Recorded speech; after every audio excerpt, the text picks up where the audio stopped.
Hello കൂട്ടുകാരെ, ഇന്നത്തെ recipe നമുക്ക് വൈകുന്നേരം ചായക്കൊപ്പമൊക്കെ എടുക്കാനുള്ളൊരു സ്നാക്സ് ആണേ.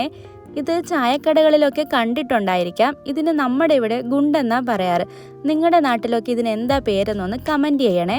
ഇത് പൊതുവേ ചായക്കടയിൽ നിന്ന് വാങ്ങിക്കുമ്പോൾ ഞാൻ കഴിക്കാറില്ല, എന്തോ എനിക്കിഷ്ടപ്പെട്ടിട്ടില്ല. പക്ഷേ ഇതിൻ്റെ ഒരു റെസിപ്പി കണ്ടപ്പോൾ ഒന്ന് ഉണ്ടാക്കി നോക്കാമെന്ന് വിചാരിച്ചു. അപ്പോൾ ഇതിനായിട്ട് കുറച്ച് ഗോതമ്പ് പൊടി, അതിലേക്ക് കുറച്ച് റവ ചേർക്കുന്നത് ഒരു ക്രിസ്പ്നെസ് കിട്ടാൻ വേണ്ടിയിട്ടാണ്.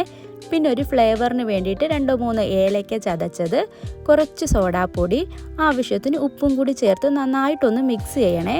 ശേഷം അതിലേക്ക് 2-3 ചെറുപഴം അരച്ചതും ശർക്കര പാനിയും കൂടി ഒഴിച്ച് നന്നായിട്ടൊന്ന് മിക്സ് ചെയ്തെടുക്കാം.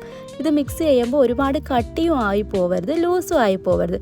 ഒരു മീഡിയം ഇതിൽ നന്നായിട്ട് മിക്സ് ചെയ്തതിന് ശേഷം അരമണിക്കൂർ ഇത് റെസ്റ്റ് ചെയ്യാൻ വെക്കണം. ശേഷം നല്ല തിളച്ച എണ്ണയിലേക്ക് കയ്യിൽ നെയ്യൊക്കെ തടവിയതിന് ശേഷം ഇതേപോലെ ബോൾസ് ആക്കി നമുക്ക് ഇട്ടുകൊടുത്ത് കുക്ക് ചെയ്തെടുക്കാമേ. കുക്ക് ചെയ്യുമ്പോൾ മീഡിയം ഫ്ലെയിമിൽ കുക്ക് ചെയ്യണം, എങ്കിൽ ഉൾഭാഗം വേവുള്ളൂ. പക്ഷേ എന്തായാലും എനിക്കിത് ഇഷ്ടപ്പെട്ടു. അപ്പോൾ നിങ്ങൾ ഉറപ്പായിട്ടും ട്രൈ ചെയ്യണം.